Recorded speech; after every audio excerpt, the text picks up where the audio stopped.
tomba du ciel. Voyant la pauvre du ciel. Voyant la pauvre et impuissante apparence, il leva les yeux. Un lionceau tomba du ciel. Voyant la pauvre et impuissante apparence du petit lion, elle le ramena chez elle pour en prendre soin. Alors qu'elle s'apprêtait à fermer la porte, un loup blanc portant son petit dans sa gueule se précipita à l'intérieur. La fille prit son courage à deux mains pour s'approcher et vérifier. Elle découvrit que le loup blanc nourrissait son petit. À ce moment-là, le lionceau affamé s'approcha également.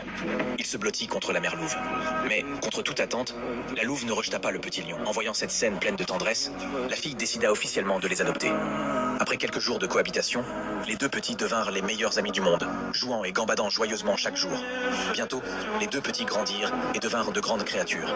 Un jour, une mère et sa fille vinrent sur la petite île. En voyant ces étrangères, ils coururent vers elle, tout excités. La fille prit peur en voyant cela, se précipita pour les arrêter, mais trébucha accidentellement sur une pierre. Sa tête heurta violemment le sol. Elle perdit connaissance sur le champ. Voyant la fille inconsciente étendue au sol, ils tournèrent autour d'elle, inquiets, et rugirent, espérant que quelqu'un viendrait aider. Même lorsque la nuit tomba, ils refusèrent toujours de partir. Ils veillèrent sur la fille sans bouger. Au petit matin suivant, un homme visitait la petite île. Quand le loup le vit, il hurla aussitôt bruyamment. L'homme regarda dans la direction du bruit. Effectivement, il trouva la fille évanouie. Plus tard, le docteur lui dit que, heureusement, le loup et le lion l'avaient regardée au chaud. Sinon, la fille serait morte de froid depuis longtemps. Cependant, à cause de ce sauvetage, les deux grandes créatures furent découvertes par des humains. Le loup fut emmené et protégé par le personnel du centre de conservation du loup blanc, mais le lion fut envoyé dans un cirque, devenant un outil pour gagner de l'argent.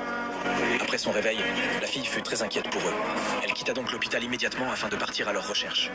Un jour, le cirque, en tournée avec le lion, passa par le centre de sauvetage du loup blanc. Le loup reconnut immédiatement le rugissement du lion et sentit la douleur dans ce cri. Cette nuit-là, le loup creusa un trou sous la clôture barbelée et profita de l'occasion pour s'échapper. Il courut sans s'arrêter et finit par arriver au camp du cirque. Puis, le loup continua à creuser un trou et se faufila facilement à l'intérieur du cirque. Mais lorsqu'il atteignit le lion, il se rendit compte qu'il n'avait aucun moyen d'ouvrir la cage. Cependant, le loup n'abandonna pas. Il trouva une branche, essayant de s'en servir pour forcer la cage en fer. Voyant cela, le lion se leva rapidement pour l'aider.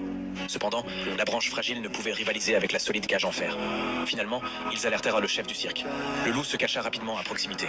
Le chef regarda le lion agité avec beaucoup de confusion. Il ouvrit la cage pour vérifier la situation. À cet instant précis, le loup surgit d'un bond et renversa le chef avant de s'enfuir rapidement avec le lion. Les retrouvailles tant attendues rendirent les deux amis extrêmement heureux. Ils jouèrent et s'amusèrent ensemble avec joie.